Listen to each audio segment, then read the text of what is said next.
Jordan Tower with JT News. Well, Noriega just started a rumor on his Drink Champs podcast. He said that Rick Ross and Drake met up to squash the beef at Prime 112 in Miami. Now, I don't believe this. I think Nori's just trolling us. He likes the attention. He likes the attention when the beef is boiling up and when it cools off, because he's taking responsibility for squashing the beef between Fat Joe and Jay-Z. Now, okay, so Rick Ross was just on Noriega's podcast, and that's where the beef kind of boiled up, because Ross is kind of involved now. He was saying he's prepared to go at Drake if the circumstances require it. That's nothing. A nigga respect whoever your big homies is. You wrong. Renzel gonna jump off the porch on your ass. That's basically what he was saying. And then he also took a shot and said, if you think we're scared of your big homie, meaning Birdman and Jay Prince, or Jazz Prince, but Jay Prince is the father of Jazz Prince. He said, basically, we're not scared and we're ready to jump off the porch. Now, allegedly, Nori is saying that Drake and Ross met up to put issues that Meek Mill had with Drake behind them. But I don't believe this, because Drake just came out in Philly and said the beef will never be over. And think about it. Meek Mill started this beef, okay? Meek Mill decided to call Drake out for not writing his raps when Drake was not even resisting giving Meek Mill verses. Not everybody gets a Drake verse on their album, right? He was giving, and he's the top artist, right? So he was giving Meek Mill verses for his albums. He did Amen on the first album, and then he did Rico on the second album. Then out of nowhere, Meek decides to take his shot because he sold 250,000 the first week. I mean, these are just the facts. You can call me a hater, whatever you want, but these are the facts, okay?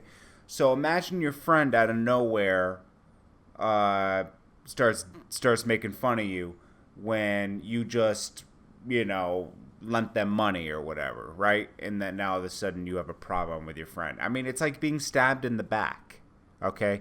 So I don't think this happened. Then Rick Ross was on there, and then Noriega was shooting a shot out there, would you be willing to talk it out with Drake? Okay, is that something you willing to have, to squash it? Because at the end of the day, they both. And he said, nah. Now, if this did happen, it only happened because Ross took a shot at Jay Prince, Drake's big homie, or Jazz Prince, the son. So they probably reached out to Ross, and, you don't want to mess around with those guys in Houston. So Ross might have met up with Drake just to squash that, because everybody's a little bit scared of Jay Prince. I mean, there's a lot of stories about that guy. I don't think this happened. I think Nori is instigating this to get resolved. But also, I think it's for ratings for his podcast. He's very big on his podcast and ratings right now. And that's fine. I mean, there's nothing wrong with that. Noriega's just playing the game, okay? He's playing the podcast game, and he's playing it well. And he's doing very well at podcasting.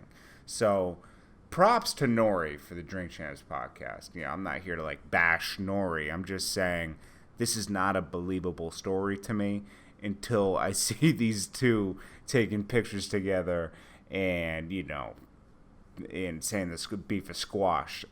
But, I don't think any of these parties have an interest in squashing the beef. I mean, they took some heavy shots at each other, and, it was I don't know, man. I wouldn't be cool with it, okay? And I think, but he did bring up one thing that I do agree with. We need to make sure that Lil Wayne is happy. And, we all need to come to Wayne's support right now with Birdman, because it seems like he's in a horrible situation, man. And he's just not happy. He can't create. And he's being stifled. And he needs help right now.